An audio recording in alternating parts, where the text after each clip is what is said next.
ॐ श्री गणेशाय नमः। श्री सरस्वत्यै नमः। श्री वेदव्यासाय नमः। नारायणं नमस्कृत्य नरं चैव नरोत्तमं देवीं सरस्वतीं व्यासं ततो जयमुदीरयेत्।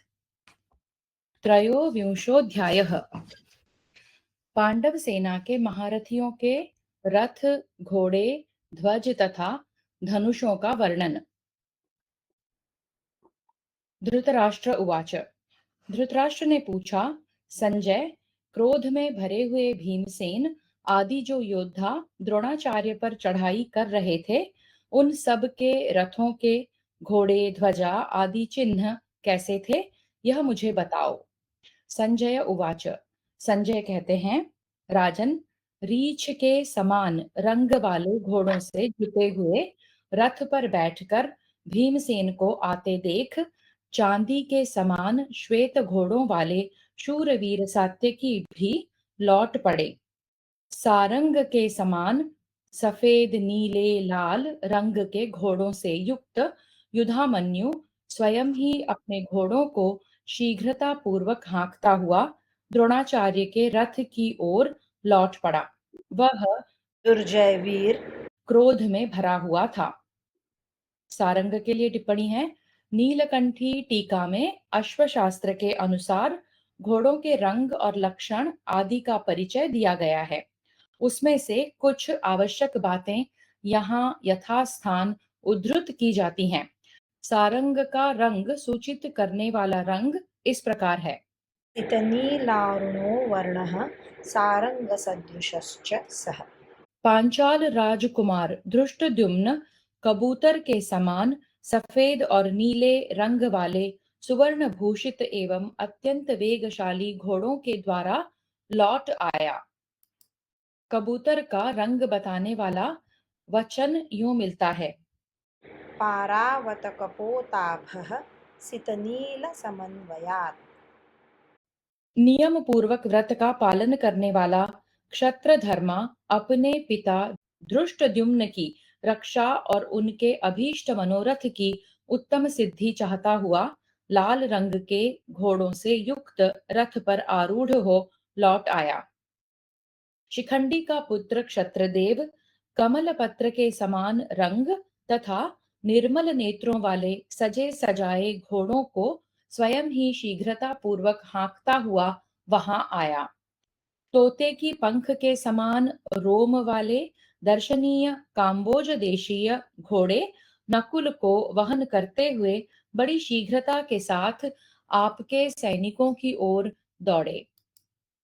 काम्बोज, जिसको कि काबुल भी कहा जाता है, आज का काबुल शायद, के घोड़ों का लक्षण यह है।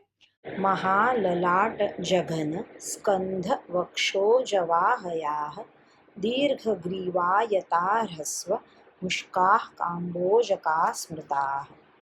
जिनके ललाट, जांघें, कंधे, छाती और वेग महान होते हैं, गर्दन लंबी और चौड़ी होती है तथा अंडकोश बहुत छोटे होते हैं, वे काबुली घोड़े माने गए हैं। भरत नंदन दुर्धर्ष युद्ध का संकल्प लेकर क्रोध में भरे हुए उत्तम औजा को मेघ के समान श्याम वर्ण वाले घोड़े युद्ध स्थल की ओर ले जा रहे थे। इस प्रकार अस्त्र शस्त्रों से संपन्न सहदेव को तीतर के समान चितकबरे रंग वाले तथा वायु के समान वेगशाली घोड़े उस भयंकर युद्ध में ले गए। हाथी के दांत के समान सफेद रंग, काली पूंछ तथा वायु के समान तीव्र एवं भयंकर वेग वाले घोड़े नरश्रेष्ठ राजा युधिष्ठिर को रण क्षेत्र में ले गए। सोने के उत्तम आवरणों से ढके हुए वायु के समान वेगशाली घोड़ों द्वारा सारी सेनाओं ने महाराज युधिष्ठिर को सब ओर से घेर रखा था। राजा युधिष्ठिर के पीछे पांचाल राज द्रुपद चल रहे थे। उनका छत्र सोने का बना हुआ था। वे भी समस्त सैनिकों द्वारा सुरक्षित थे। वे ललाम और हरी संज्ञा वाले घोड़ों से जो सब प्रकार के शब्दों को सुनकर उन्हें सहन करने में समर्थ थे, सुशोभित हो रहे थे। उस युद्ध स्थल में समस्त राजाओं के मध्य भाग में महाधनुर्धर राजा द्रुपद निर्भय होकर द्रोणाचार्य का सामना करने के लिए आए। जिस घोड़े के ललाट के मध्य भाग में तारा के समान श्वेत चिन्ह हो, उसके उस चिन्ह का नाम ललाम है। उससे युक्त अश्व भी ललाम ही कहलाता है। श्वेतं ललाटमध्यस्थं तारारूपं हयस्य यत् ललामं चापि तत्प्राहुः ललामोऽश्वस्तदन्वितः।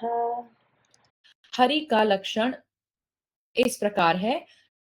सकेशराणि रोमाणि सुवर्णाभानि यस्य तु हरिः सवर्णतोऽश्वस्तु पीतकौशेयसन्निभः। जिसकी गर्दन के बड़े बड़े बाल और शरीर के रोएं सुनहरे रंग के हों, जो रंग में रेशमी पीतांबर के समान जान पड़ता हो, वह घोड़ा हरि कहलाता है।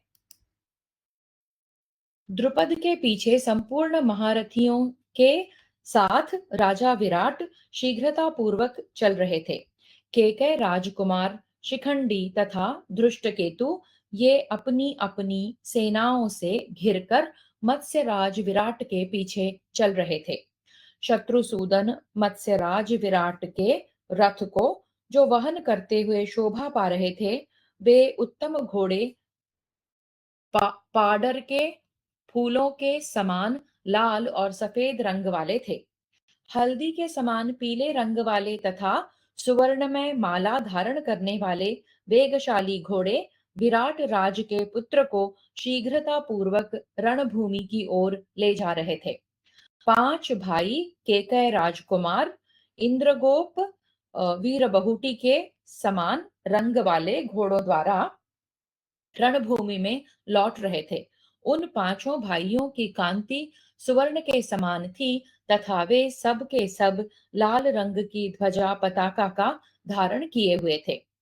सुवर्ण की मालाओं से विभूषित वे सभी युद्ध विशारद शूरवीर मेघों के समान बाण वर्षा करते हुए कवच आदि से सुसज्जित दिखाई देते थे।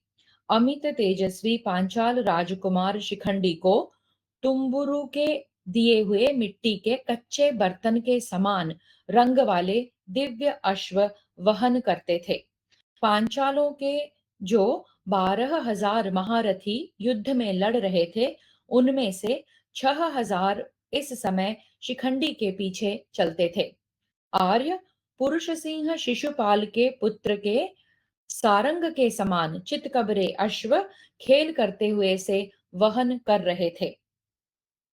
चेदी देश का श्रेष्ठ राजा अत्यंत बलवान दुर्जय वीर धृष्टकेतु काम्बोज देशीय चितकबरे घोड़ों द्वारा युद्ध भूमि की ओर लौट रहा था। केकय देश के सुकुमार राजकुमार बृहद बृहद क्षत्र को पुआल के धुएं के समान उज्जवल नील वर्ण वाले सिंधु देशीय अच्छी जाति के घोड़ों ने शीघ्रता पूर्वक रणभूमि में पहुंचाया। सिंधु देश के घोड़ों की गर्दन लंबी, मूत्रेंद्रिय, मुंह तक पहुंचने वाली, आंखें बड़ी बड़ी, कद ऊंचा तथा रोएं सूक्ष्म होते हैं। सिंधी घोड़े बड़े बलिष्ठ होते हैं। जैसा कि बताया गया है, दीर्घग्रीवा मुखालम्बमेहनाः पृथुलोचनाः महान्तस्तनुरोमाणो बलिनः सैन्धवा हयाः। शिखंडी के शूरवीर पुत्र रुक्षदेव को पद्म के समान वर्ण और निर्मल नेत्र वाले बाहलीक देश के सजे सजाए घोड़ों ने रणभूमि में पहुंचाया। पद्मवर्ण का परिचय इस प्रकार दिया गया है। सितरक्त समायोगात् पद्मवर्णः प्रकीर्त्यते। सफेद और लाल रंग के सम्मिश्रण से जो रंग होता है, वह पद्म वर्ण कहलाता है। बहलीक देश के घोड़े भी प्रायः काबुली घोड़ों के समान ही होते हैं। उनमें विशेषता इतनी ही है कि उनका पीठ भाग काम्बोज देशीय घोड़ों की अपेक्षा बड़ा होता है। जैसा कि निम्नांकित वचन से स्पष्ट है, काम्बोज समसंस्थाना बहली जाताश्च वाजिनः विशेषः पुनरेतेषां दीर्घपृष्ठाङ्गतोच्यते। सोने के आभूषणों तथा कवचों से सुशोभित रेशम के समान श्वेत पीत रोम वाले सहनशील घोड़ों ने शत्रुओं का दमन करने वाले सेना बिंदु को युद्ध भूमि में पहुंचाया। क्रौंच वर्णक उत्तम घोड़ों ने काशीराज अभिभू के सुकुमार एवं युवा पुत्र को, जो महारथी वीर था, युद्ध भूमि में पहुंचाया। जिनके रोएं तथा केसर यानी कि गर्दन के बाल सफेद होते हैं, त्वचा, गुह्य भाग, नेत्र, ओठ और खुर काले होते हैं, ऐसे घोड़ों को महर्षियों ने क्रौंच वर्णक बताया है। यथा सितलोमकेसराढ्याः कृष्णत्वगुह्यलोचनोष्ठखुराः ये स्युर्मुनिभिर्वाह निर्दिष्टाः क्रौञ्चवर्णास्ते। राजन, मन के समान वेगशाली तथा काली गर्दन वाले श्वेत वर्ण के घोड़े, जो सारथी की आज्ञा मानने वाले थे, राजकुमार प्रतिविंध्य को रण में ले आए। कुंती कुमार भीमसेन ने जिस सौम्य रूप वाले पुत्र सुतसोम को जन्म दिया था, उसे उड़द के फूल की भांति सफेद और पीले रंग वाले घोड़ों ने रण क्षेत्र में पहुंचाया। कौरवों के उदयेंदु नामक पुर इंद्रप्रस्थ में सोमाभिषव सोम रस निकालने के दिन सहस्रों चंद्रमाओं के समान कांतिमान वह बालक उत्पन्न हुआ था, इसलिए उसका नाम सुत सोम रखा गया था। नकुल के स्पृहणीय पुत्र शतानीक को शाल पुष्प के समान रक्त पीत वर्ण वाले और बाल सूर्य के समान कांतिमान अश्व रणभूमि में ले गए। मोर की गर्दन के समान नीले रंग वाले घोड़ों ने सुनहरी रस्सियों से आबद्ध हो द्रौपदी पुत्र सहदेव कुमार पुरुष सिंह श्रुतकर्मा को युद्ध भूमि में पहुंचाया। इसी प्रकार युद्ध में अर्जुन की समानता करने वाले शास्त्र ज्ञान के भंडार द्रौपदी नंदन अर्जुन कुमार श्रुत कीर्ति को नीलकंठ की पंख के समान रंग वाले उत्तम घोड़े रण क्षेत्र में ले आए, जिसे युद्ध में श्री कृष्ण और अर्जुन से ड्योढ़ा बताया गया है। उस सुभद्रा कुमार अभिमन्यु को रण क्षेत्र में कपिल वर्ण वाले घोड़े ले गए। आपके पुत्रों में से जो एक युयुत्सु पांडवों की शरण में जा चुके हैं, उन्हें पुआल के डंठल के समान रंग वाले विशाल काय एवं बृहद अश्वों ने युद्ध भूमि में पहुंचाया। उस भयंकर युद्ध में काले रंग के सजे सजाए घोड़ों ने वृद्धक्षेम के वेगशाली पुत्र को युद्ध भूमि में पहुंचाया। सुचित्त के पुत्र कुमार सत्यध्रुति को सुवर्णमय विचित्र कवचों से सुसज्जित और काले रंग के पैरों वाले सारथी की इच्छा के अनुसार चलने वाले उत्तम घोड़ों ने युद्ध क्षेत्र में उपस्थित किया। सुनहरी पीठ से युक्त रेशम के समान रोम वाले सुवर्णमालाधारी तथा सहन शक्ति से संपन्न घोड़ों ने श्रेणीमान को युद्ध में पहुंचाया। सुवर्णमाला धारण करने वाले शूरवीर और सुवर्ण रंग के पृष्ठभाग वाले सजे सजाए घोड़े स्पृहणीय नरश्रेष्ठ काशीराज को रणभूमि में ले गए। अस्त्रों के ज्ञान में, धनुर्वेद में तथा ब्राह्म वेद में भी पारंगत पूर्वोक्त सत्यध्रुति को अरुण वर्ण के अश्वों ने युद्ध क्षेत्र में उपस्थित किया, जो पांचालों के सेनापति हैं, जिन्होंने द्रोणाचार्य को अपना भाग निश्चित कर रखा था, उन धृष्टद्युम्न को कबूतर के समान रंग वाले घोड़ों ने युद्ध भूमि में पहुंचाया। उनके पीछे सुचित्त के पुत्र युद्ध दुर्मद, सत्यधृति, श्रेणीमान, वसुदान और काशीराज के पुत्र अभिभू चल रहे थे। ये वसुदान अ, अध्याय 21 के 55वें श्लोक में जो वसुदान मारे गए हैं, उनसे ये वसुदान भिन्न है। इन्हें कहीं कहीं काश बताया गया है। संभव है ये ही काशीराज हों।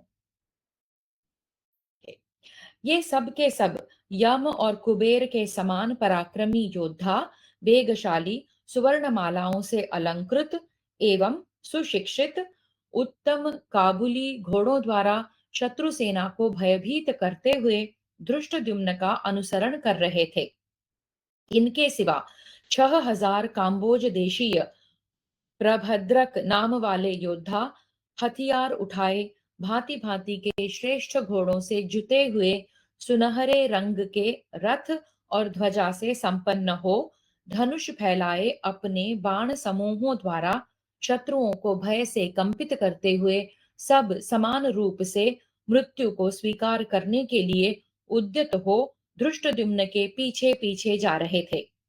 नेवले तथा रेशम के समान रंग वाले पिंगल गौर वर्ण के उत्तम अश्व, जो सुंदर सुवर्ण की माला से विभूषित तथा प्रसन्न चित्त वाले थे, चेकितान को युद्ध स्थल में ले गए। अर्जुन के मामा पुरुजित कुंती भोज इंद्रधनुष के समान रंग वाले उत्तम श्रेणी के सुंदर अश्वों द्वारा उस युद्ध भूमि में आए।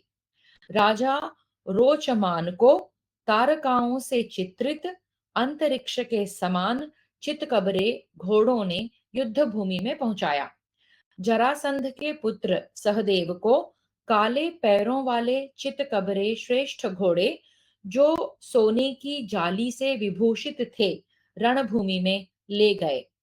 कमल के नाल की भांति श्वेत वर्ण वाले और शेन पक्ष के समान वेगशाली उत्तम एवं विचित्र अश्व सुदामा को लेकर रण क्षेत्र में उपस्थित हुए, जिनके रंग खरगोश के समान और लोहित लोहित हैं तथा जिनके अंगों में श्वेत पीत रोमावलियां सुशोभित होती हैं।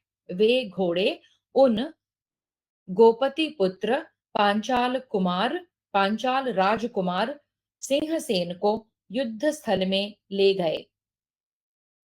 यद्यपि सिंहसेन और व्याघ्रदत्त के मारे जाने का वर्णन 16वें अध्याय के 37वें श्लोक में आ चुका था, तथापि यहाँ घोड़ों के वर्ण के प्रसंग में संजय ने सामान्यतः सबके घोड़ों का उल्लेख कर दिया है। मृत्यु से पहले वे दोनों वैसे ही घोड़ों पर आरूढ़ हो रणभूमि में पधारे थे। पांचालों में विख्यात जो पुरुष सिंह जन्मेजय हैं, उनके उत्तम घोड़े सरसों के फूलों के समान पीले रंग के थे। उड़द के समान रंग वाले स्वर्णमाला विभूषित, दधी के समान श्वेत पृष्ठभाग से युक्त और चितकबरे मुख वाले वेगशाली विशाल अश्व पांचाल राजकुमार को संग्राम भूमि में शीघ्रता पूर्वक ले गए। शूर सुंदर मस्तक वाले सरकंडे के पोरुओं के समान श्वेत गौर तथा कमल के केसर की भांति कांतिमान घोड़े दंडधार को रणभूमि में ले गए। गदहे के समान मलिन एवं अरुण वर्ण वाले पृष्ठभाग में चूहे के समान श्याम मलिन कांति धारण करने वाले तथा विनीत घोड़े व्याघ्रदत्त को युद्ध में उछलते कूदते हुए से ले गए। काले मस्तक वाले विचित्र वर्ण तथा विचित्र मालाओं से विभूषित घोड़े पांचाल देशीय पुरुष सिंह सुधनवा को लेकर रणभूमि में उपस्थित हुए। इंद्र के वज्र के समान जिनका स्पर्श अत्यंत दुस्सह है, जो वीर बहुटी के समान लाल रंग वाले हैं, जिनके शरीर में विचित्र चिन्ह शोभा पाते हैं तथा जो देखने में भी अद्भुत हैं, वे घोड़े चित्रायुध को युद्ध भूमि में ले गए। सुवर्ण की माला धारण किए, चक्रवाक के उदर के समान कुछ कुछ श्वेत वर्ण वाले घोड़े कोसल नरेश के पुत्र सुक्षत्र को युद्ध भूमि में ले गए। चितकबरे विशालकाय, वश में किए हुए, सुवर्ण की माला से विभूषित तथा ऊंचे कद वाले सुंदर अश्वों ने क्षेम कुमार सत्यध्रुति को युद्ध भूमि में पहुंचाया, जिनके ध्वज कवच और धनुष ये सब कुछ एक ही रंग के थे। वे राजा शुक्ल शुक्ल वर्ण के अश्वों द्वारा युद्ध के मैदान में लौट आए। समुद्रसेन के पुत्र भयानक तेज से युक्त चंद्रसेन को चंद्रमा के समान सफेद रंग वाले समुद्री घोड़ों ने युद्ध भूमि में पहुंचाया।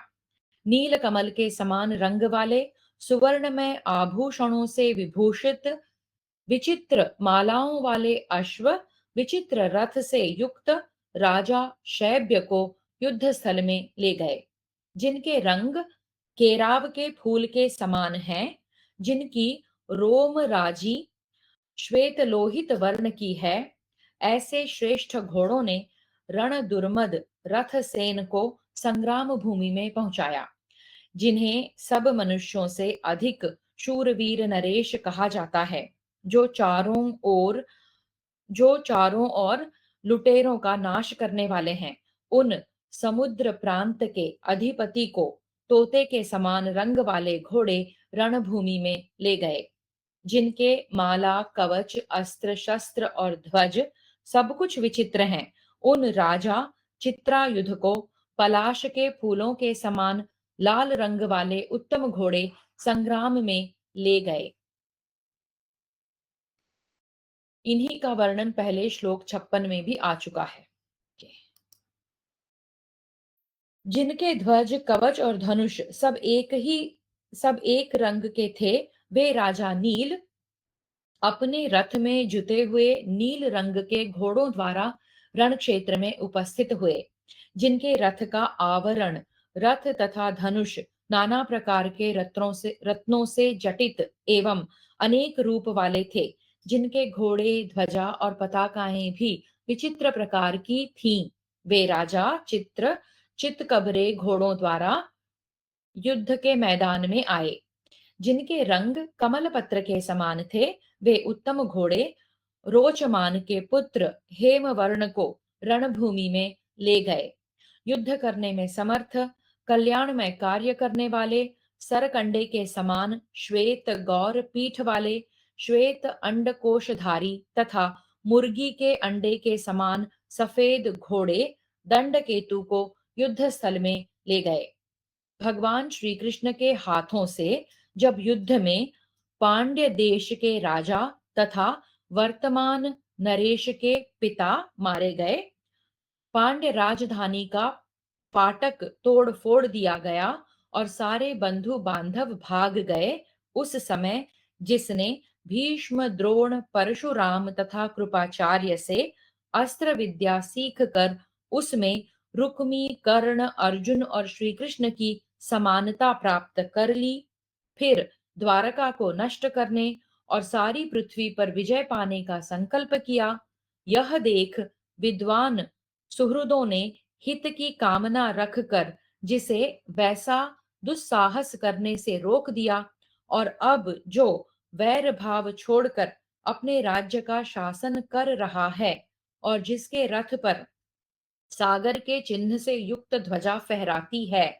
पराक्रम रूपी धन का आश्रय लेने वाले उस बलवान राजा पांड्य ने अपने दिव्य धनुष की टंकार करते हुए वैदूर्य मणि की जाली से आच्छादित तथा चंद्र किरणों के समान श्वेत घोड़ों द्वारा द्रोणाचार्य पर धावा किया।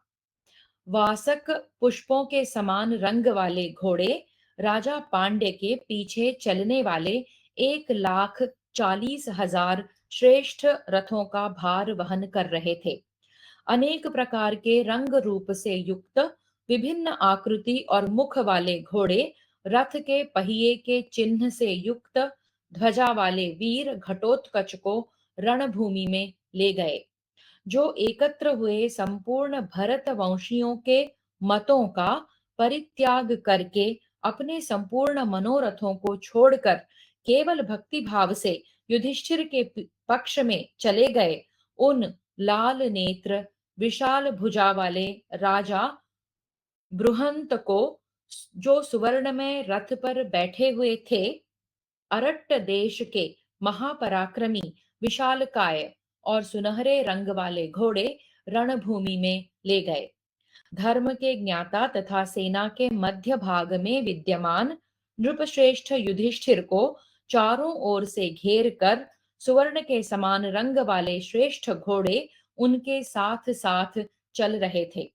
अन्य भिन्न भिन्न प्रकार के वर्णों से युक्त सुंदर अश्वों का आश्रय ले प्रभद्रक नाम वाले देवताओं जैसे रूपवान बहुसंख्यक प्रभद्रक गण युद्ध के लिए लौट पड़े। राजेंद्र भीमसेन सहित पूरी सावधानी से युद्ध के लिए उद्यत हुए। ये सुवर्णमय ध्वज वाले राजा लोग इंद्र सहित देवताओं के समान दृष्टिगोचर होते थे। वहां एकत्र हुए उन सब राजाओं की अपेक्षा धृष्टद्युम्न की अधिक शोभा हो रही थी और समस्त सेनाओं से ऊपर उठकर भरद्वाज नंदन द्रोणाचार्य सुशोभित हो रहे थे। महाराज, काले मृग चर्म और कमंडलू के चिन्ह से युक्त उनका सुवर्णमय सुंदर ध्वज अत्यंत शोभा पा रहा था। वैदूर्य मणिमय नेत्रों से सुशोभित महासिंह के चिन्ह से युक्त भीमसेन की चमकीली ध्वजा फहराती हुई बड़ी शोभा पा रही थी। उसे मैंने देखा था। महातेजस्वी कुरुराज पांडुनंदन युधिष्ठिर की सुवर्णमयी ध्वजा को मैंने चंद्रमा और ग्रह गणों के चिन्ह से सुशोभित देखा है। इस ध्वजा में नंद उपनंद नामक दो विशाल एवं दिव्य मृदंग लगे हुए हैं। वे यंत्र के द्वारा बिना बजाए बजते हैं और सुंदर शब्द का विस्तार करके सबका हर्ष बढ़ाते हैं। नकुल की विशाल ध्वजा शरभ के चिन्ह से युक्त तथा पृष्ठभाग में सुवर्णमयी है। हमने देखा वह अत्यंत भयंकर रूप से उनके रथ पर फहराती और सबको भयभीत करती थी। सहदेव की ध्वजा में घंटा और पताका के साथ चांदी के बने सुंदर हंस का चिन्ह था। वह दुर्धर्ष ध्वज शत्रुओं का शोक बढ़ाने वाला था। क्रमशः धर्म, वायु, इंद्र तथा महात्मा अश्विनी कुमारों की प्रतिमाएं पांचों द्रौपदी पुत्रों के ध्वजों की शोभा बढ़ाती थी। राजन, कुमार अभिमन्यु के रथ का श्रेष्ठ ध्वज तपाए हुए सुवर्ण से निर्मित होने के कारण अत्यंत प्रकाशमान था। उसमें सुवर्ण में शारंग पक्षी का चिन्ह था। राजेंद्र, राक्षस घटोत्कच की ध्वजा में गीध शोभा पाता था। पूर्व काल में रावण के रथ की भांति उसके रथ में भी इच्छानुसार चलने वाले घोड़े जुते हुए थे। राजन, धर्मराज युधिष्ठिर के पास महेंद्र का दिया हुआ दिव्य धनुष शोभा पाता था। इसी प्रकार भीमसेन के पास वायु देवता का दिया हुआ दिव्य धनुष था। तीनों लोकों की रक्षा के लिए ब्रह्मा जी ने जिस आयुध की सृष्टि की थी, वह कभी जीर्ण न होने वाला दिव्य गांडीव धनुष अर्जुन को प्राप्त हुआ था। नकुल को वैष्णव तथा सहदेव को अश्विनी कुमार संबंधी धनुष प्राप्त था तथा घटोत्कच के पास पौलस्त्य नामक भयानक दिव्य धनुष विद्यमान था। भरतनंदन, पांचों द्रौपदी पुत्रों के दिव्य धनुष रत्न क्रमशः रुद्र, अग्नि, कुबेर, यम तथा भगवान शंकर से संबंध रखने वाले थे। रोहिणी नंदन बलराम ने जो रुद्र संबंधी श्रेष्ठ धनुष प्राप्त किया था, उसे उन्होंने संतुष्ट होकर महामना सुभद्रा कुमार अभिमन्यु को दे दिया था। ये तथा और भी बहुत सी राजाओं की सुवर्ण भूषित ध्वजाएं वहां दिखाई देती थी, जो शत्रुओं का शोक बढ़ाने वाली थीं। महाराज, उस समय वीर पुरुषों से भरी हुई द्रोणाचार्य की वह ध्वज विशिष्ट सेना पट में अंकित किए हुए चित्र के समान प्रतीत होती थी। राजन, उस समय युद्ध स्थल में द्रोणाचार्य पर आक्रमण करने वाले वीरों के नाम और गोत्र उसी प्रकार सुनाई पड़ते थे जैसे स्वयंवर में सुने जाते हैं। इस प्रकार श्री महाभारत द्रोण पर्व के अंतर्गत संशप्तक वध पर्व में अश्व और ध्वज आदि के वर्णन विषयक 23वां अध्याय पूरा हुआ। चतुर्विंशोऽध्यायः। धृतराष्ट्र का अपना खेद प्रकाशित करते हुए युद्ध के समाचार पूछना। धृतराष्ट्र उवाच। धृतराष्ट्र ने कहा, संजय, भीमसेन आदि जो नरेश युद्ध में लौट कर आए थे, ये तो देवताओं की सेना को भी पीड़ित कर सकते हैं। निश्चय ही यह मनुष्य दैव से प्रेरित होता है। सबके पृथक पृथक संपूर्ण मनोरथ दैव पर ही अवलंबित दिखाई देते हैं। जो राजा युधिष्ठिर दीर्घ काल तक जटा और मृग चर्म धारण करके वन में रहे और कुछ काल तक लोगों से अज्ञात रहकर भी विचरे हैं, वे ही आज रणभूमि में विशाल सेना जुटाकर चढ़ आए हैं। इसमें मेरे तथा पुत्रों के दैव योग के सिवा दूसरा क्या कारण हो सकता है। निश्चय ही मनुष्य भाग्य से युक्त होकर ही जन्म ग्रहण करता है। भाग्य उसे उस अवस्था में भी खींच ले जाता है जिसमें वह स्वयं नहीं जाना चाहता। हमने द्यूत के संकट में डालकर युधिष्ठिर को भारी क्लेश पहुंचाया था, परंतु उन्होंने भाग्य से पुनः बहुतेरे सहायकों को प्राप्त कर लिया है। सूत संजय, आज से बहुत पहले की बात है। मूर्ख दुर्योधन ने मुझसे कहा था कि पिताजी, इस समय केकय, काशी, कोसल तथा चेदी देश के लोग मेरी सहायता के लिए आ गए हैं। दूसरे वंगवासियों ने भी मेरा ही आश्रय लिया है। तात, इस भूमंडल का बहुत बड़ा भाग मेरे साथ है, अर्जुन के साथ नहीं है। उसी विशाल सेना समूह के मध्य सुरक्षित हुए द्रोणाचार्य को युद्ध स्थल में धृष्टद्युम्न ने मार डाला। इसमें भाग्य के सिवा दूसरा क्या कारण हो सकता है। राजाओं के बीच में सदा युद्ध का अभिनंदन करने वाले, संपूर्ण अस्त्र विद्या के पारंगत विद्वान महाबाहु द्रोणाचार्य को कैसे मृत्यु प्राप्त हुई। मुझ पर महान संकट आ पहुंचा है। मेरी बुद्धि पर अत्यंत मोह छा गया है। मैं भीष्म और द्रोणाचार्य को मारा गया सुनकर जीवित नहीं रह सकता। तात, मुझे अपने पुत्रों के प्रति अत्यंत आसक्त देखकर विदुर ने मुझसे जो कहा था, मेरे साथ दुर्योधन को वह सब प्राप्त हो रहा है।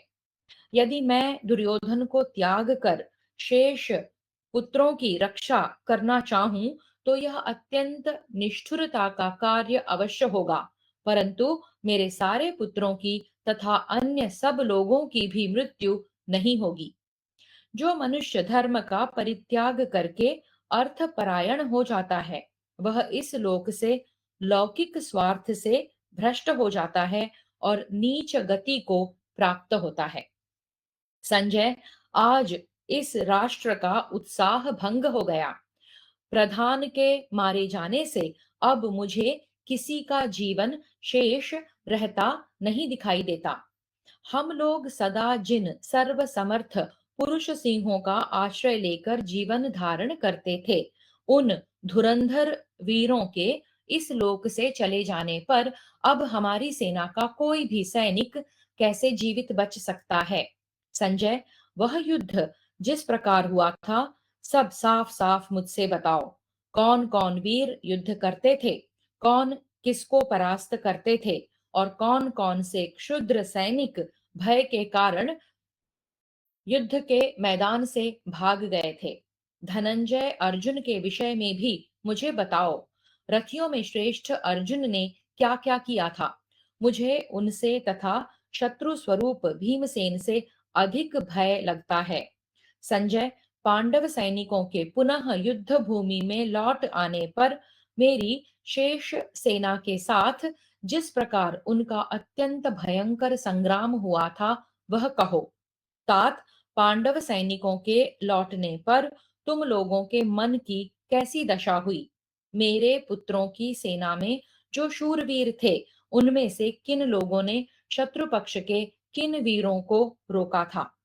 इस प्रकार श्री महाभारत द्रोण पर्व के अंतर्गत संशप्तक वध पर्व में धृतराष्ट्र वाक्य विषयक 24वां अध्याय पूरा हुआ। पंचविंशोऽध्यायः कौरव पांडव सैनिकों के द्वंद्व युद्ध। संजय उवाच। संजय कहते हैं, महाराज, पांडव सैनिकों के लौटने पर जैसे बादलों से सूर्य ढक जाते हैं, उसी प्रकार उनके बाणों से द्रोणाचार्य आच्छादित होने लगे। यह देखकर हम लोगों ने उनके साथ बड़ा भयंकर संग्राम किया। उन सैनिकों द्वारा उड़ाई हुई तीव्र धूल ने आपकी सारी सेना को ढक दिया। फिर तो हमारी दृष्टि का मार्ग अवरुद्ध हो गया और हमने समझ लिया कि द्रोण मारे गए। उन महाधनुर्धर शूरवीरों को क्रूर कर्म करने के लिए उत्सुक देख दुर्योधन ने तुरंत ही अपनी सेना को इस प्रकार आज्ञा दी। नरेश्वरों, तुम सब लोग अपनी शक्ति, उत्साह और बल के अनुसार यथोचित उपाय द्वारा पांडवों की सेना को रोको। तब आपके पुत्र दुर्मर्शन ने भीमसेन को अपने पास ही देखकर उनके प्राण लेने की इच्छा से बाणों की वर्षा करते हुए उन पर आक्रमण किया। उसने क्रोध में भरी हुई मृत्यु के समान युद्ध स्थल में बाणों द्वारा भीमसेन को ढक दिया।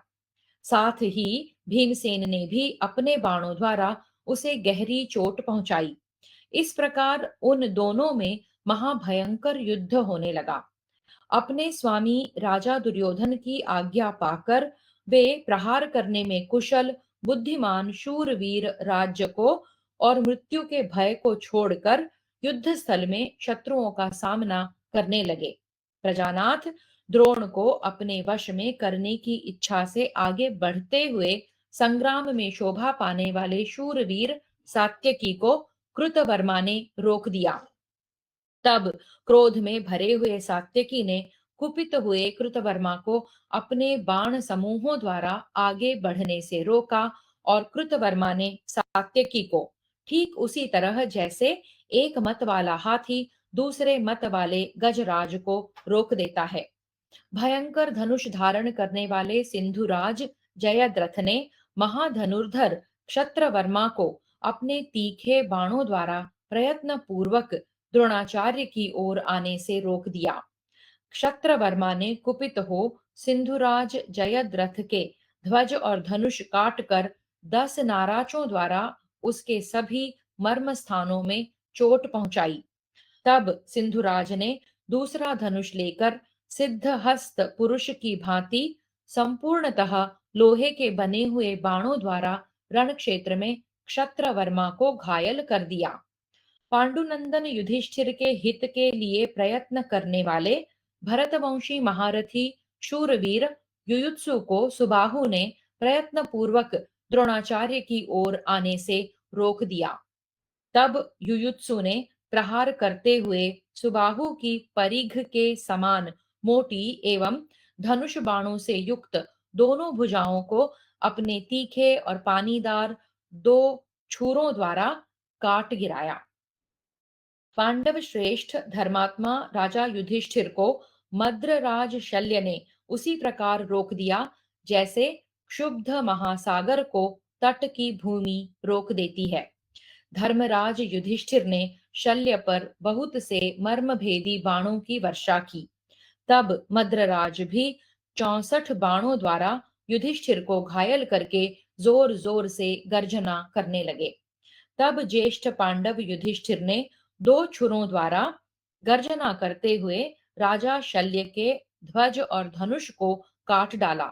यह देख सब लोग हर्ष से कोलाहल कर उठे।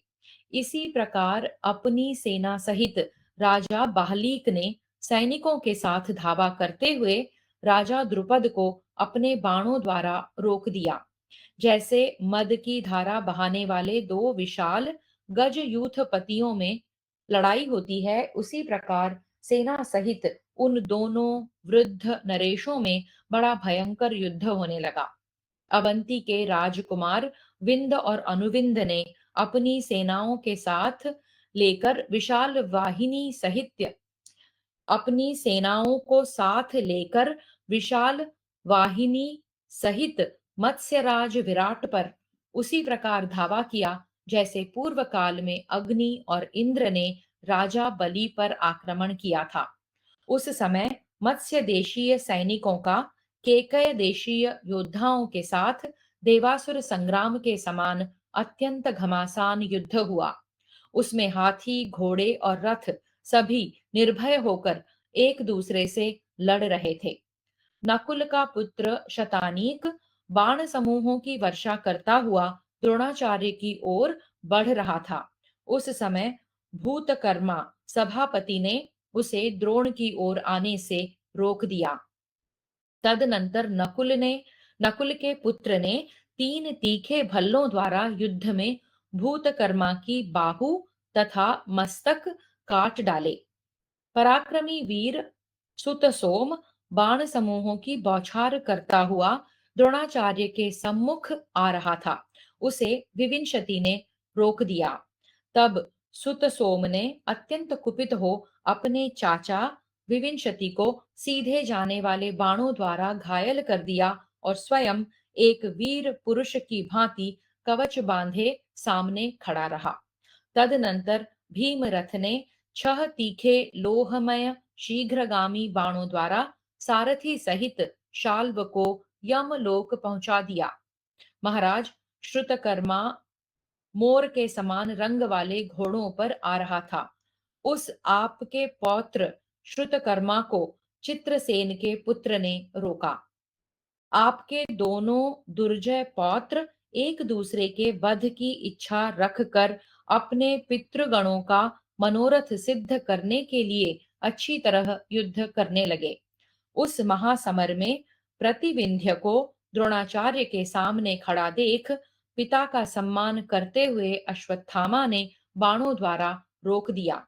जिसके ध्वज में सिंह के पूंछ का चिन्ह था और जो पिता की इष्ट सिद्धि के लिए खड़ा था, उस क्रोध में भरे हुए अश्वत्थामा को प्रतिविंध्य ने अपने पैने बाणों द्वारा बींध डाला। नरश्रेष्ठ, तब द्रोणपुत्र भी द्रौपदी कुमार प्रतिविंध्य पर बाणों की वर्षा करने लगा, मानो किसान बीज बोने के समय पर खेत में बीज डाल रहा हो। तदनंतर अर्जुन पुत्र द्रौपदी कुमार महारथी श्रुतकीर्ति को द्रोणाचार्य के सामने जाते देख दुशासन के पुत्र ने रोका। तब अर्जुन के समान पराक्रमी अर्जुन कुमार तीन अत्यंत तीखे भल्लों द्वारा दुशासन पुत्र के धनुष ध्वज और सारथी के टुकड़े टुकड़े करके द्रोणाचार्य के समीप जा पहुंचा। राजन, जो दोनों सेनाओं में सबसे अधिक शूरवीर माना जाता था, डाकू और लुटेरों को मारने वाले उस समुद्री प्रांतों के अधिपति को दुर्योधन पुत्र लक्ष्मण ने रोका। भारत, तब वह लक्ष्मण के धनुष और ध्वज चिन्ह को काटकर उसके ऊपर बाण समूहों की वर्षा करता हुआ बहुत शोभा पाने लगा। परम बुद्धिमान नव युवक विकर्ण ने युवावस्था से संपन्न द्रुपद कुमार शिखंडी को युद्ध में आगे बढ़ने से रोका। तब शिखंडी ने अपने बाण समूहों से विकर्ण को आच्छादित कर दिया। आपका बलवान पुत्र उस सायक जाल को छिन्न भिन्न करके बड़ी शोभा पाने लगा। अंगद ने वीर उत्तमौजा को अपने और द्रोणाचार्य के सामने आते देख युद्ध स्थल में अपने बाण समुदाय की वर्षा से रोक दिया। उन दोनों पुरुष सिंहों में बड़ा भयंकर युद्ध छिड़ गया। वह संग्राम समस्त सैनिकों की तथा उन दोनों की भी प्रसन्नता को बढ़ा रहा था। महाधनुर्धर बलवान दुर्मुख ने द्रोणाचार्य के सामने जाते हुए वीर पुरुजित को वत्स दंतों के प्रहार द्वारा रोक दिया। तब पुरोहित ने एक नाराज द्वारा दुर्मुख पर उसकी दोनों भौहों के मध्य भाग में प्रहार किया। उस समय दुर्मुख का मुख मृणाल युक्त कमल के समान सुशोभित हुआ। कर्ण ने लाल रंग की ध्वजा से सुशोभित पांचों भाई केकय राजकुमारों को द्रोणाचार्य के सम्मुख जाते देख उन्हें बाणों की वर्षा से रोक दिया। तब वे अत्यंत संतप्त हो कर्ण पर बाणों की झड़ी लगाने लगे और कर्ण ने भी अपने बाणों के समूह से उन्हें बार बार आच्छादित कर दिया। कर्ण तथा वे पांचों राजकुमार एक दूसरे के बरसाए हुए बाण समूहों से व्याप्त एवं आच्छादित होकर घोड़े सारथी ध्वज तथा रथ सहित अदृश्य हो गए थे। राजन, आपके तीन पुत्र दुर्जय, जय और विजय ने नील, काश्य तथा जयतसेन इन तीनों को रोक दिया। उन सब में भयंकर युद्ध छिड़ गया। जो सिंह, व्याघ्र और तेंदुओं, जिन्हें की जरखों का रीछों रीछों भैंसों तथा सांडों के साथ होने वाले युद्ध के समान दर्शकों के हर्ष को बढ़ाने वाला था। क्षेमधूर्ति और बृहंत ये दोनों भाई युद्ध में द्रोणाचार्य के सामने जाते हुए सात्यकी को अपने पैने बाणों द्वारा घायल करने लगे। जैसे वन में दो मदस्रावी गजराजों के साथ एक सिंह का युद्ध हो रहा हो, उसी प्रकार उन दोनों भाइयों तथा सात्यकी का युद्ध अत्यंत अद्भुत सा हो रहा था। युद्ध का अभिनंदन करने वाले राजा अंबुष्ठ को क्रोध में भरे हुए चेदिराज ने बाणों की वर्षा करते हुए द्रोणाचार्य के पास आने से रोक दिया। तब अंबष्ठ ने हड्डियों को छेद देने वाली शलाका द्वारा चेदिराज को विदीर्ण कर दिया। वे बाण सहित धनुष को त्याग कर रथ से पृथ्वी पर गिर पड़े। शरद्वान के पुत्र श्रेष्ठ कृपाचार्य ने क्रोध में भरे हुए वृष्णि वंशी वार्धक्षेमी को अपने बाणों द्वारा द्रोणाचार्य के पास आने से रोका। कृपाचार्य और वृष्णि वंशी वीर वार्धक्षेमी विचित्र रीति से युद्ध करने वाले थे। जिन लोगों ने इन दोनों को युद्ध करते देखा, उनका मन उसी में आसक्त हो गया। उन्हें दूसरी किसी क्रिया का भान नहीं रहा। सोमदत्त कुमार भूरिश्रवा ने द्रोणाचार्य का यश बढ़ाते हुए उन पर आक्रमण करने वाले आलस्य रहित राजा मणिमान को रोक दिया। तब उन्होंने तुरंत ही भूरिश्रवा के विचित्र धनुष, ध्वजा, पताका, सारथी और छत्र को रथ से काट गिराया।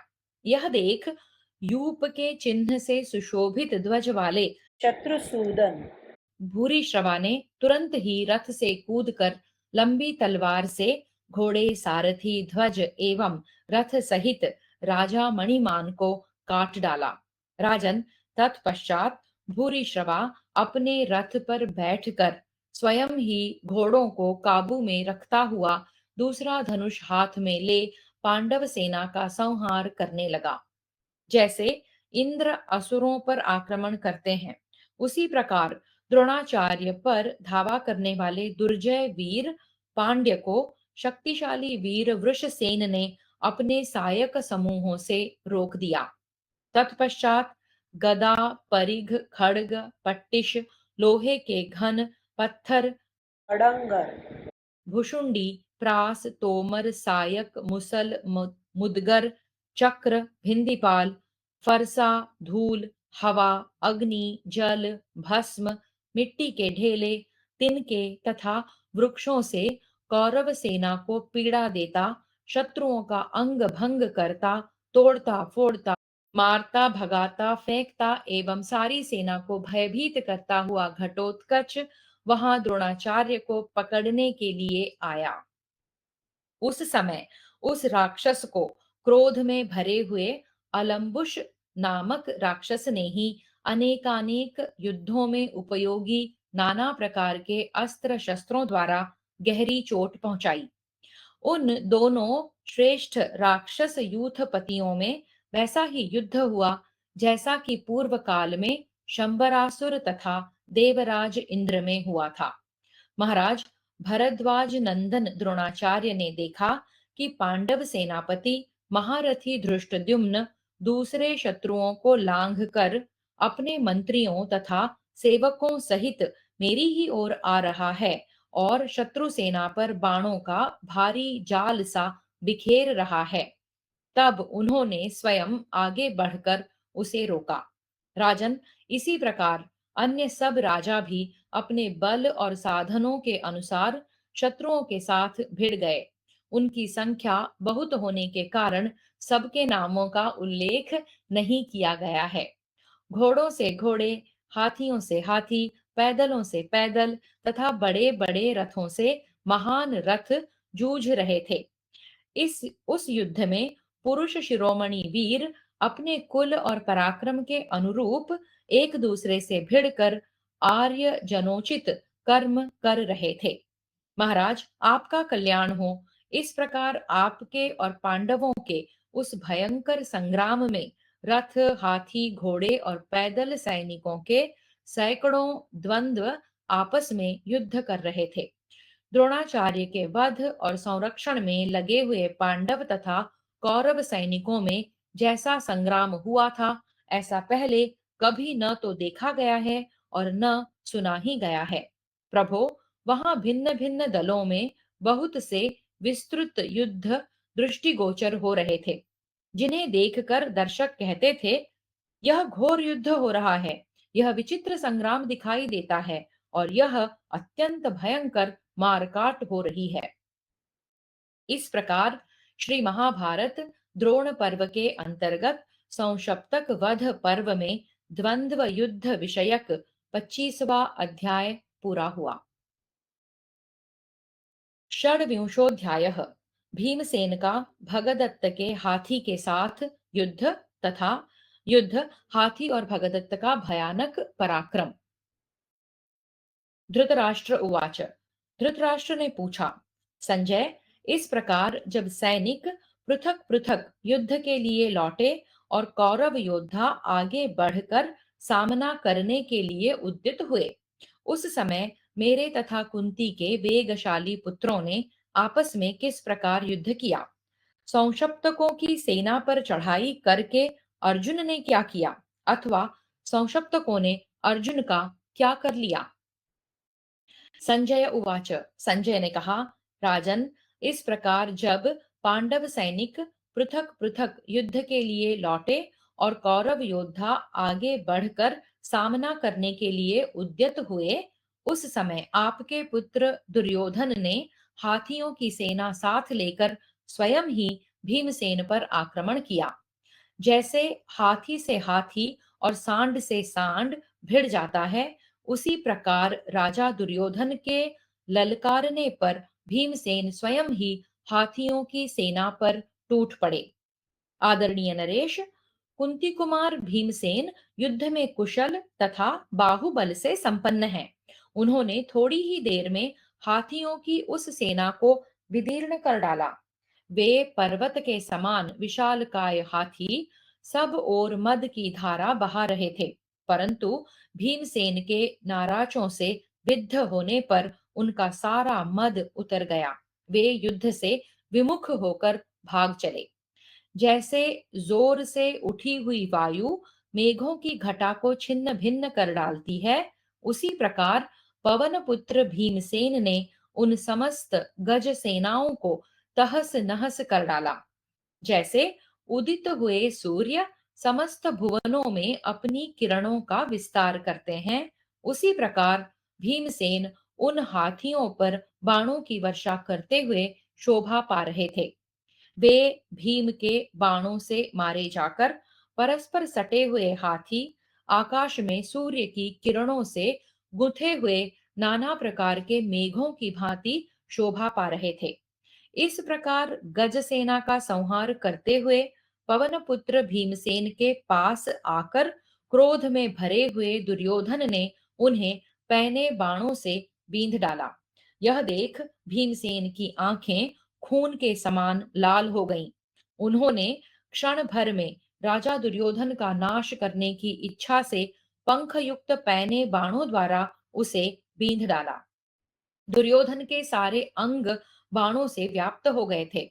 अतः उसने कुपित होकर सूर्य की किरणों के समान तेजस्वी नाराजों द्वारा पांडुनंदन भीमसेन को मुस्कुराते हुए से घायल कर दिया।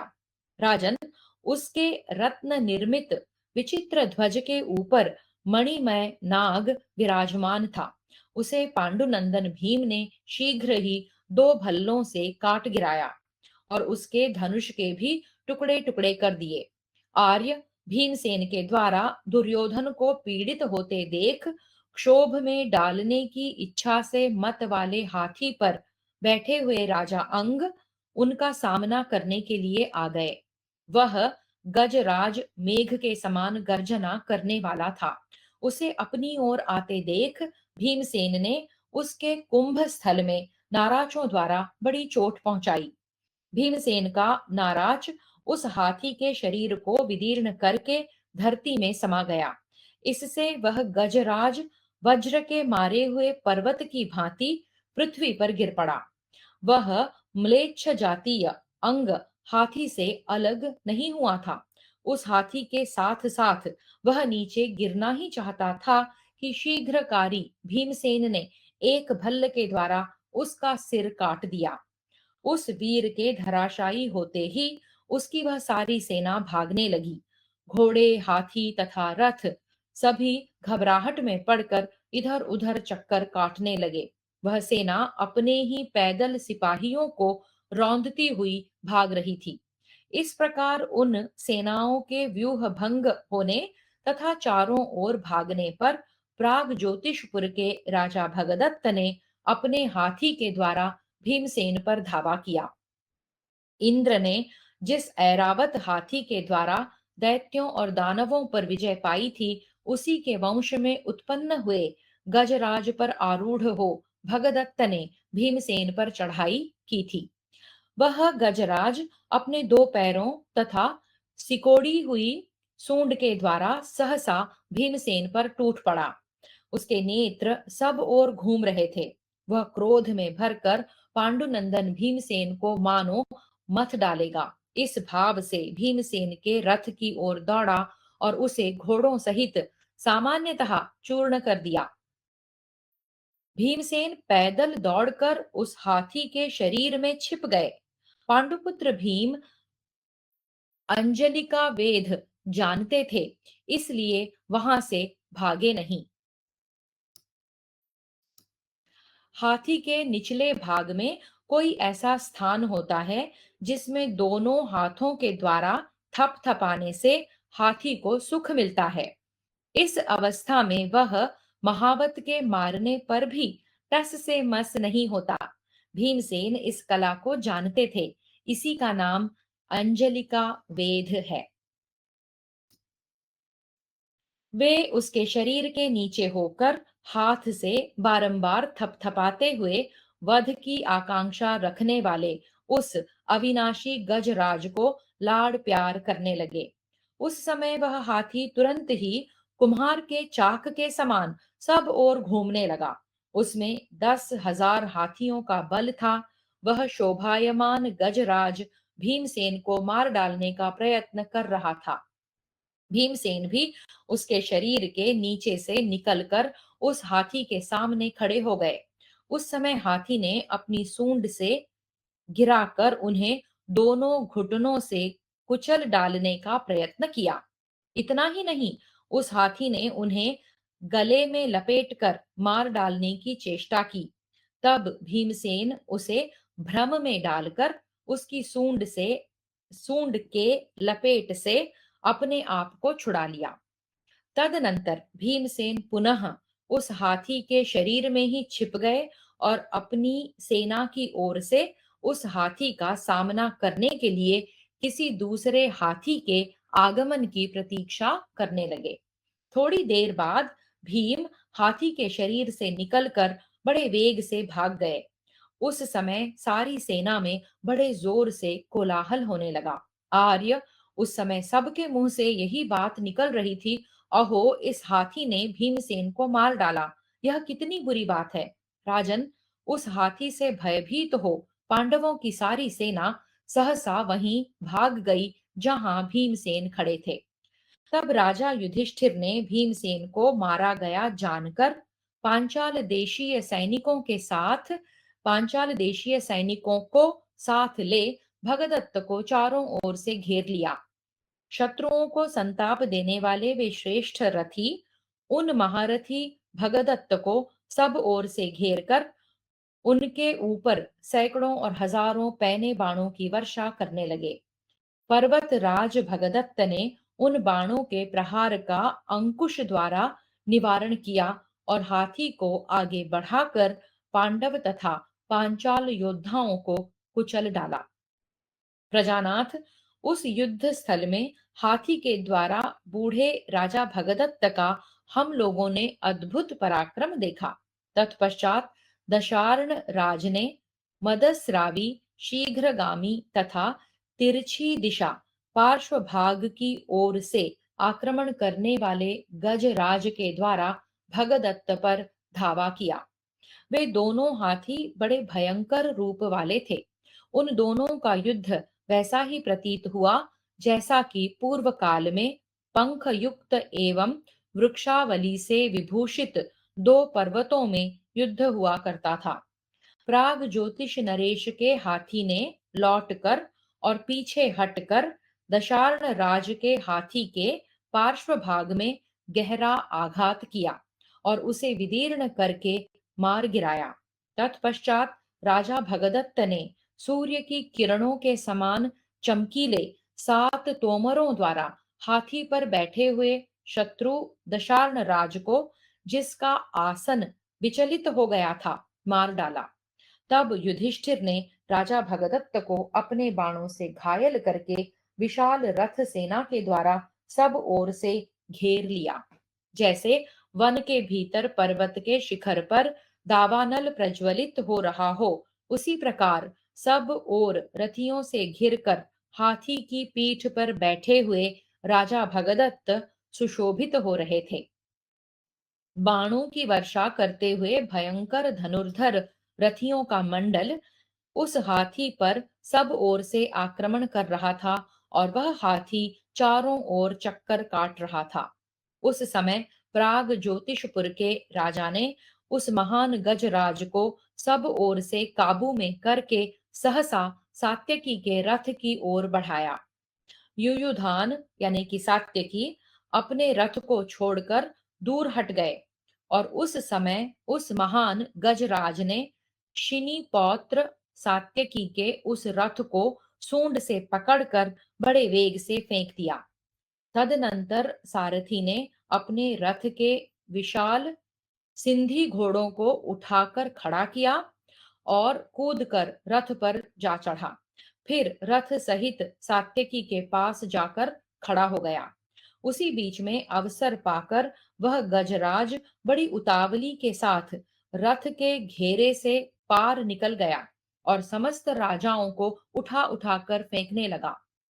उस शीघ्रगामी गजराज से डराए हुए नरश्रेष्ठ नरेश युद्ध स्थल में उस एक को ही सैकड़ों हाथियों के समान मानने लगे। जैसे देवराज इंद्र ऐरावत हाथी पर बैठकर दानवों का नाश करते हैं, उसी प्रकार अपने हाथी की पीठ पर बैठे हुए राजा भगदत्त पांडव सैनिकों का संहार कर रहे थे। उस समय इधर उधर भागते हुए पांचाल सैनिकों के हाथी घोड़ों का महान भयंकर चीत्कार शब्द प्रकट हुआ।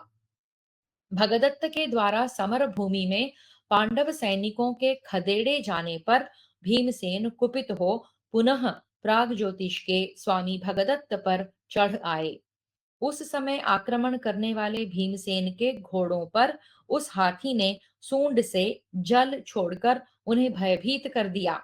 फिर तो वे घोड़े भीमसेन को लेकर दूर भाग गए। तब आकृति पुत्र रुचि पर्वा ने तुरंत ही उस हाथी पर आक्रमण किया। वह रथ पर बैठकर साक्षात यमराज के समान जान पड़ता था। उसने बाणों की वर्षा से उस हाथी को गहरी चोट पहुंचाई। यह देख जिनके अंगों की जोड़ सुंदर है, उन पर्वतराज भगदत्त ने झुकी हुई गांठ वाले बाण के द्वारा रुचि पर्वा को यमलोक पहुंचा दिया। उस वीर के मारे जाने पर अभिमन्यु, द्रौपदी कुमार, चेकितान, धृष्टकेतु तथा युयुत्सु ने भी उस हाथी को पीड़ा देना आरंभ किया। ये सब लोग उस हाथी को मार डालने की इच्छा से विकट गर्जना करते हुए अपने बाणों की धारा से सींचने लगे, मानो मेघ पर्वत को जल की धारा से नहला रहे हों। तदनंतर विद्वान राजा भगदत्त ने अपने पैरों की एड़ी अंकुश तथा अंगुष्ठ से प्रेरित करके हाथी को आगे बढ़ाया। फिर तो अपने कानों को खड़े करके एक टक आंखों से देखते हुए सूंड फैलाकर उस हाथी ने शीघ्रता पूर्वक धावा किया और युयुत्सु के घोड़ों को पैरों से दबाकर उनके सारथी को मार डाला। राजन, युयुत्सु बड़ी उतावली के साथ रथ से उतरकर दूर चले गए थे। तत्पश्चात पांडव योद्धा उस गजराज को शीघ्रता पूर्वक मार डालने की इच्छा से भैरव गर्जना करते हुए अपने बाणों की वर्षा द्वारा उसे सींचने लगे। उस समय घबराए हुए आपके पुत्र युयुत्सु अभिमन्यु के रथ पर जा बैठे। हाथी की पीठ पर बैठे हुए राजा भगदत्त शत्रुओं पर बाण वर्षा करते हुए संपूर्ण लोकों में अपनी किरणों का विस्तार करने वाले सूर्य के समान शोभा पा रहे थे। अर्जुन कुमार अभिमन्यु ने 12, युयुत्सु ने 10, द्रौपदी के पुत्रों तथा धृष्टकेतु ने 3-3 बाणों से भगदत्त के उस हाथी को घायल कर दिया। अत्यंत प्रयत्न पूर्वक चलाए हुए उन बाणों से हाथी का सारा शरीर व्याप्त हो रहा था। उस अवस्था में वह सूर्य की किरणों में पिरोए हुए महामेघ के समान शोभा पा रहा था। महावत के कौशल और प्रयत्न से प्रेरित होकर वह हाथी शत्रुओं के बाणों से पीड़ित होने पर भी उन विपक्षियों को दाएं बाएं उठाकर फेंकने लगा, जैसे ग्वाला जंगल में पशुओं को डंडे से हाँकता है। उसी प्रकार भगदत्त ने पांडव सेना को बार बार घेर लिया, जैसे बाज पक्षी के चुंगल में फंसे हुए अथवा उसके आक्रमण से त्रस्त हुए कौओं में शीघ्र ही कांव कांव का कोलाहल होने लगता है। उसी प्रकार भागते हुए पांडव योद्धाओं का आर्तनाद जोर जोर से सुनाई दे रहा था। नरेश्वर, उस समय विशाल अंकुश की मार खाकर वह गजराज पूर्व काल के पंखधारी श्रेष्ठ पर्वत की भांति शत्रुओं को उसी प्रकार अत्यंत भयभीत करने लगा, जैसे विक्षुब्ध महासागर व्यापारियों को भय में डाल देता है। महाराज, तदनंतर भय से भागते हुए हाथी, रथ, घोड़े तथा राजाओं ने वहां अत्यंत भयंकर आर्तनाद फैला दिया। उनके उस भयंकर शब्द ने युद्ध स्थल में पृथ्वी, आकाश, स्वर्ग तथा दिशा विदिशाओं को सब ओर से आच्छादित कर दिया। उस गजराज के द्वारा राजा भगदत्त ने शत्रुओं की सेना में अच्छी तरह प्रवेश किया, जैसे पूर्व काल में देवासुर संग्राम के समय देवताओं द्वारा सुरक्षित देव सेना में विरोचन ने प्रवेश किया था। उस समय वहां बड़े जोर से वायु चलने लगी, आकाश में धूल छा गई। उस धूल ने समस्त सैनिकों को ढक दिया। उस समय सब लोग चारों ओर दौड़ लगाने वाले उस एकमात्र हाथी को हाथियों के झुंड सा मानने लगे। इस प्रकार श्री महाभारत द्रोण पर्व के अंतर्गत संशप्तक वध पर्व में भगदत्त का युद्ध विषयक 26वां अध्याय पूरा हुआ। सप्तविंशोऽध्यायः। अर्जुन का संशप्तक सेना के साथ भयंकर युद्ध और उसके अधिकांश भाग का वध। संजय उवाच। संजय कहते हैं, महाबाहो, आप जो मुझसे युद्ध में अर्जुन के पराक्रम पूछ रहे हैं, उन्हें बताता हूँ। अर्जुन ने रणक्षेत्र में जो कुछ किया था वह सुनिए। भगदत्त के विचित्र रूप से युद्ध करते समय वहां धूल उड़ती देखकर और हाथी के चिंघाड़ने का शब्द सुनकर कुंती नंदन अर्जुन ने श्री कृष्ण से कहा, मधुसूदन, राजा भगदत्त अपने हाथी पर सवार जिस प्रकार उतावली के साथ युद्ध के लिए निकले थे, उससे जान पड़ता है निश्चय ही यह महान कोलाहल उन्हीं का है। मेरा तो यह विश्वास है कि वे युद्ध में इंद्र से कम नहीं है। भगदत्त हाथी की सवारी में कुशल और गजारोही योद्धाओं में इस पृथ्वी पर सबसे प्रधान है, और उनका वह गज श्रेष्ठ सुप्रतीक भी युद्ध में अपना शानी नहीं रखता है। वह सब शास्त्रों का उल्लंघन करके युद्ध में अनेक बार पराक्रम प्रकट कर चुका है। उसने परिश्रम को जीत लिया है। अनघ वह संपूर्ण शस्त्रों के आघात तथा अग्नि के स्पर्श को भी सह सकने वाला है। आज वह अकेला ही समस्त पांडव सेना का विनाश कर डालेगा। हम दोनों के सिवा दूसरा कोई नहीं है जो उसे बाधा देने में समर्थ हो। अतः आप शीघ्रता पूर्वक वहीं चलिए जहां प्राग ज्योतिष नरेश भगदत्त विद्यमान है। अपने हाथी के बल से युद्ध में घमंड दिखाने वाले और अवस्था में भी बड़े होने का अहंकार रखने वाले इन राजा भगदत्त को मैं देवराज इंद्र का प्रिय अतिथि बनाकर स्वर्गलोक भेज दूंगा। सव्यसाची अर्जुन के इस वचन से प्रेरित हो श्री कृष्ण उस स्थान पर रथ ले गए जहां भगदत्त पांडव सेना का संहार कर रहे थे। अर्जुन को जाते देख पीछे से 14,000 संशप्तक महारथी उन्हें ललकारते हुए चढ़ आए। उनमें 10,000 महारथी तो त्रिगर्त देश के थे और 4,000 भगवान श्री कृष्ण के सेवक नारायणी सेना के सैनिक थे। आर्य राजा भगदत्त के द्वारा अपनी सेना को विदीर्ण होती देखकर तथा पीछे से संशप्तकों की ललकार सुनकर उनका हृदय दुविधा में पड़ गया। वे सोचने लगे, आज मेरे लिए कौन सा कार्य श्रेयस्कर होगा, यहाँ से संशप्तकों की ओर लौट चलूं अथवा युधिष्ठिर के पास जाऊं। कुरुश्रेष्ठ, बुद्धि से इस प्रकार विचार करने पर अर्जुन के मन में यह भाव अत्यंत दृढ़ हुआ कि संशप्तकों के वध का ही प्रयत्न करना चाहिए।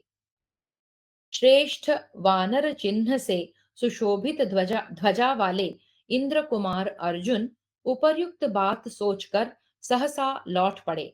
वे रण क्षेत्र में अकेले ही हजारों रथियों का संहार करने को उद्यत थे।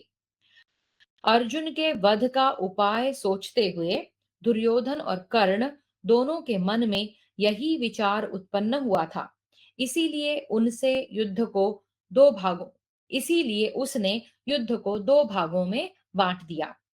पांडुनंदन अर्जुन एक बार दुविधा में पड़कर चंचल हो गए थे, तथापि नरश्रेष्ठ संशप्तक वीरों के वध का निश्चय करके उन्होंने उस दुविधा को मिथ्या कर दिया था। राजन, तदनंतर संशप्तक महारथियों ने अर्जुन पर झुकी हुई गांठ वाले 1,00,000 बाणों की वर्षा की। महाराज, उस समय न तो कुंती कुमार अर्जुन, न जनार्दन श्री कृष्ण, न घोड़े, न रथ ही दिखाई देते थे। सब के सब वहां बाणों के ढेर से आच्छादित हो गए थे। उस अवस्था में भगवान जनार्दन पसीने पसीने हो गए। उन पर मोह सा छा गया। यह देख अर्जुन ने ब्रह्मास्त्र से उन सब को अधिकांश में नष्ट कर दिया। सैकड़ों भुजाएं, बाण, प्रत्यंचा धनुष सहित कट गईं। ध्वज, घोड़े, सारथी और रथी सभी धराशायी धराशायी हो गए। वृक्ष, पर्वत शिखर और मेघों के समान विशाल एवं ऊंचे शरीर वाले सजे सजाए हाथी, जिनके सवार पहले ही मार दिए गए थे, अर्जुन के बाणों से आहत होकर पृथ्वी पर गिर पड़े। उस रण क्षेत्र में बहुत से हाथी अर्जुन के बाणों से मथित होकर सवारों सहित प्राण शून्य होकर पृथ्वी पर गिर पड़े। उस समय उनके झूल चिथड़े चिथड़े होकर दूर जा पड़े थे और उनके आभूषणों के भी टुकड़े टुकड़े हो गए थे।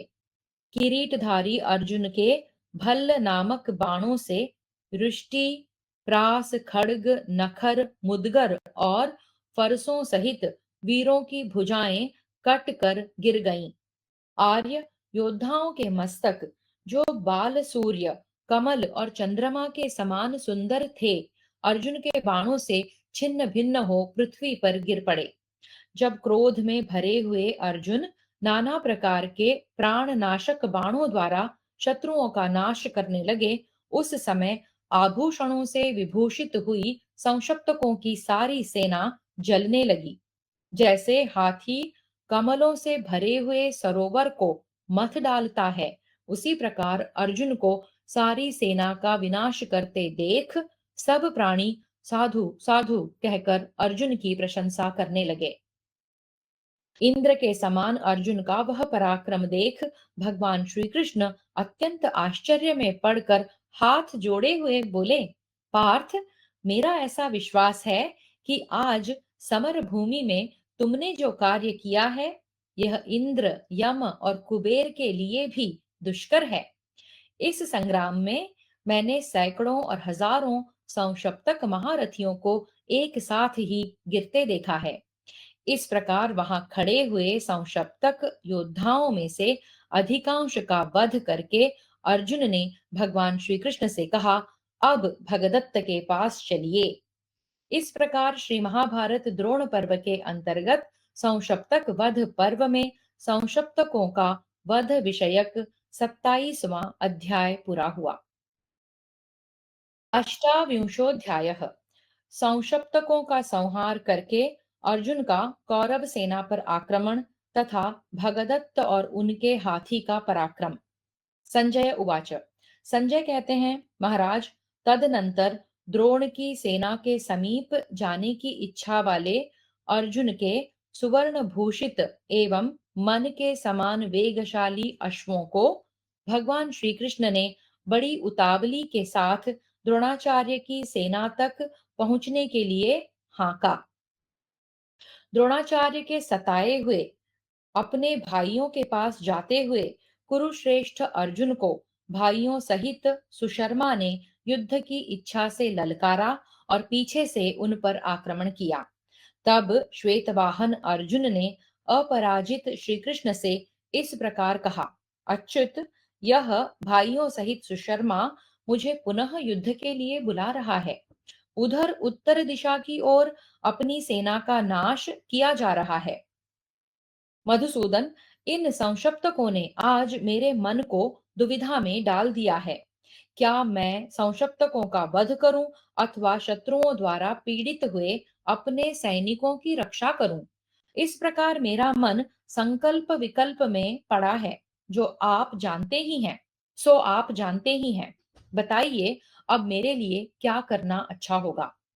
अर्जुन के ऐसा कहने पर भगवान श्री कृष्ण ने अपने रथ को उसी ओर लौटाया जिस ओर से त्रिगर्त राज सुशर्मा उन पांडु कुमारों को युद्ध के लिए ललकार रहा था।